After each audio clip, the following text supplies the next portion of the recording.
नकुल और प्रतिमा की ये अरेंज मैरिज थी। शादी के अगले दिन ही नकुल और प्रतिमा हनीमून के लिए शिमला निकलने वाले थे। नकुल का चचेरा भाई विकास भी उनके साथ जा रहा था। नकुल की मां, नकुल बेटा, विकास भी तुम्हारे साथ ही जा रहा है क्या? नकुल, हाँ मां, उसे ऑफिस का कोई जरूरी काम है और बोल रहा था कि उसका भी वही होटल है जो मैंने बुक किया है। उसने कहा कि उसे अकेले नहीं जाना पड़ेगा, हमारा साथ हो जाएगा। मैंने कहा कोई नहीं, चल ले। नकुल और प्रतिमा एयरपोर्ट पहुंच जाते हैं। विकास पहले से ही एयरपोर्ट पहुंच चुका था। तीनों मिलकर शिमला पहुंचते हैं। नकुल, सॉरी प्रतिमा, विकास साथ में था तो मैं तुमसे ज्यादा देर बात नहीं कर पाया। वैसे घबराओ नहीं, मैंने रात के लिए बहुत अच्छे से इंतजाम कर लिया है। हमारी सुहागरात यादगार रहेगी, सिर्फ तुम और मैं। वैसे तुम नाराज तो नहीं होना? विकास हमारे साथ आया। प्रतिमा, नहीं नहीं, मैं आपसे बिल्कुल भी नाराज नहीं हूं। और वैसे भी अब तो आप और मैं बिल्कुल अकेले हैं, यहां देवर जी नहीं है। नकुल, एक सेकंड, विकास का फोन आ रहा है। नकुल, हाँ विकास, क्या हुआ? अर्जेंट है क्या? ठीक है, आता हूं। नकुल, प्रतिमा, विकास का अर्जेंट कॉल है, मैं थोड़ी देर में आता हूं। तब तक तुम कपड़े चेंज कर लो और थोड़ा फ्रेश हो जाओ। प्रतिमा, हाँ हाँ, कोई बात नहीं, आप मिलकर आओ। तब तक मैं हम दोनों के लिए खाना ऑर्डर कर देती हूं। नकुल विकास से मिलने चला जाता है। काफी देर तक नकुल नहीं लौटता। इसी बीच प्रतिमा थकी हुई थी और वह सो जाती है। नकुल के पास एक और चाबी थी। रात को दरवाजा खुलता है। प्रतिमा गहरी नींद में थी। तभी वह नकुल से बोली, प्रतिमा, नकुल जी, प्लीज लाइट मत ऑन करना, मुझे बहुत तेज नींद आ रही है। अगर आपने लाइट जलाई तो मेरी नींद खराब हो जाएगी। अरे, आप तो आते ही चिपकने लग गए, खाना तो खा लेते। क्या कर रहे हो? अरे छोड़ो, लगता है आज आप नहीं मानोगे। प्रतिमा और नकुल तो इसी मौके की तलाश में थे। अगली सुबह प्रतिमा की आंख खुलती है तो वह देखती है कि नकुल डाइनिंग टेबल पर बैठा चाय पी रहा है। प्रतिमा, कल रात आपने कितना तंग किया? देखा आपने मेरी गर्दन पर कितनी बड़ी लव बाइट दी है, जिसका निशान महीने भर तक नहीं जाएगा। मुझे तो शर्म आ रही है। अरे, क्या हुआ? मैं तो मजाक कर रही हूं। आपको मेरा इस तरह से बात करना अच्छा नहीं लगा क्या? नकुल, नहीं नहीं, ऐसी कोई बात नहीं है। वैसे तुम्हें रात को कोई परेशानी तो नहीं हुई ना? प्रतिमा, नहीं नकुल जी, कल रात को मैं जिंदगी भर नहीं भूल सकती। मेरी बेस्ट रात थी कल की रात। नकुल की उदास होने की बड़ी वजह थी उसका चचेरा भाई विकास। विकास ने अपने भाई नकुल के साथ धोखा किया। वो जानबूझकर उनके साथ आया था। विकास, वैसे कुछ भी कह लो, नकुल भैया, कल रात भाभी के साथ बहुत ही बढ़िया सुहागरात रही। मजा आ गया। उन्हें तो पता भी नहीं चला कि उनके साथ उनके देवर ने सुहागरात मनाई है। वो तो सोच रही है कि सारा मजा आपसे मिला है, पर वे ये नहीं जानती कि मुझ जैसा हॉट लड़का उनके साथ था। एक बात सुन लो, आज रात भी मैं उनके साथ रहूंगा। नकुल, विकास, तुमने जानबूझकर मेरे ऑफिस की लड़की संजू को पैसे देकर उस दिन मेरे साथ गाड़ी में भेजा था। मैं तुम्हारे बहकावे में आ गया। उसने ड्रिंक नहीं की हुई थी, वो भी तुम्हारे साथ मिली हुई थी। जानबूझकर वो मेरे ऊपर गिरी और तुमने उस हालत में वो फोटो ले ली और अब तुम मुझे ब्लैकमेल कर रहे हो कि मैं उसके साथ था? गलत तो तुम कर रहे हो। तुम मेरी पत्नी के साथ मेरे रिश्ते को खराब कर रहे हो। अरे, कुछ तो शर्म करो। तुम मेरे चचेरे भाई हो। प्रतिमा तुम्हारी भाभी है और तुम उसी के साथ धोखे से संबंध बनाए हो। अगर उसे पता चलेगा तो तभी प्रतिमा वहां आ जाती है। वह सारी बातें सुन चुकी थी। प्रतिमा, नकुल जी, आप ऐसा कैसे कह सकते हो? कल रात आपकी जगह देवर जी मेरे साथ थे। मैंने आपके साथ सुहागरात नहीं मनाई, मैंने देवर जी के साथ सुहागरात मनाई है। नकुल, मुझे माफ कर दो। प्रतिमा, ये सब विकास की चाल है। तुम जानती हो, ये मुझे ब्लैकमेल कर रहा है। मेरी ऑफिस की लड़की के साथ इसने मेरी फोटो खींची है और ये मुझे डरा रहा था कि अगर मैंने इसे तुम्हारे कमरे में नहीं भेजा तो ये तुम्हें मेरे खिलाफ भड़काएगा।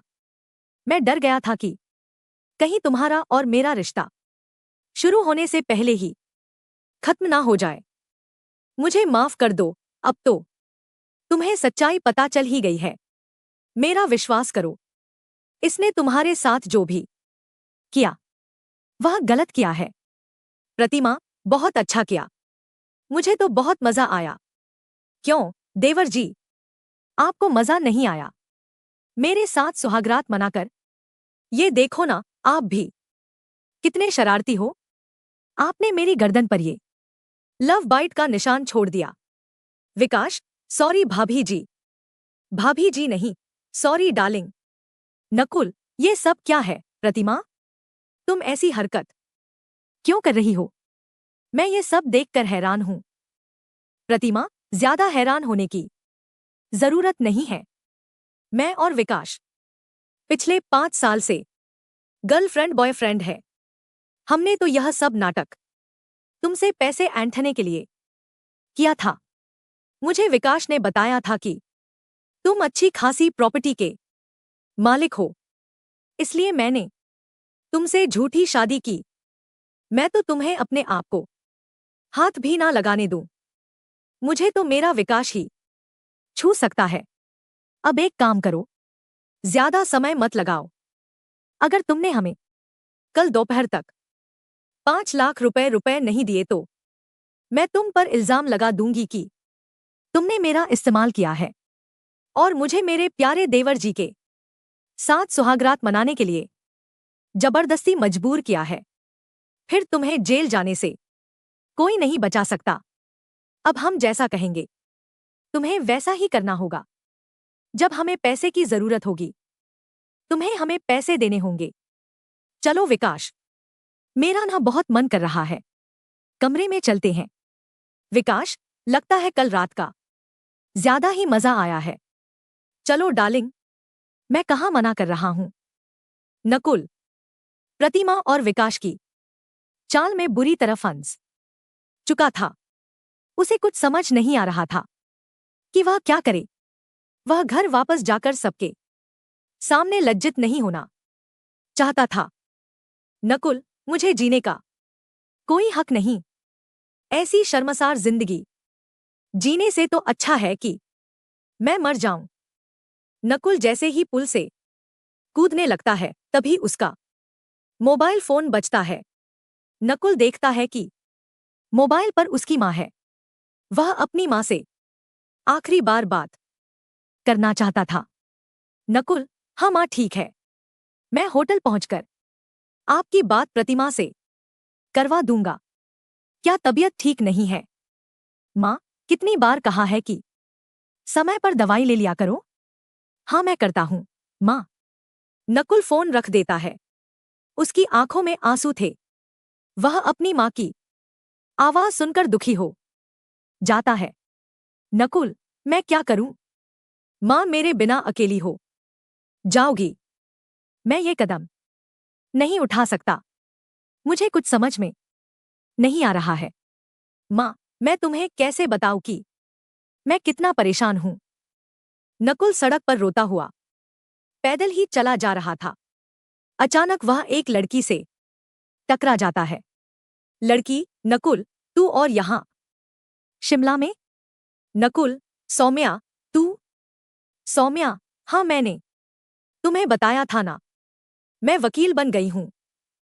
मैं यहाँ प्रैक्टिस के लिए आई हुई हूँ। वैसे तुम्हारा मैसेज पढ़कर मैं शादी में जरूर आती, पर यहाँ छुट्टी नहीं मिल रही थी। सॉरी, मैं शादी में नहीं आ पाई। वैसे, ओह अच्छा, मैं समझ गई, तुम हनीमून पर आए हो। पर तुम्हारी वाइफ कहाँ है? तुम अकेले हो।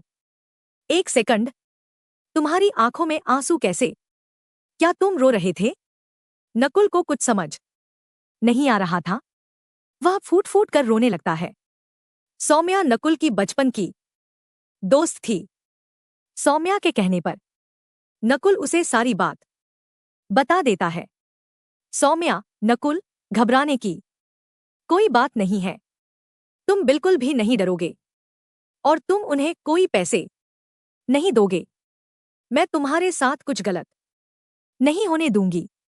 तुम कल ही प्रतिमा के खिलाफ तलाक के लिए अर्जी दे दो। बाकी सब मैं संभाल लूंगी। नकुल, पर सौम्या, विकास ने भी मेरे साथ गलत किया है।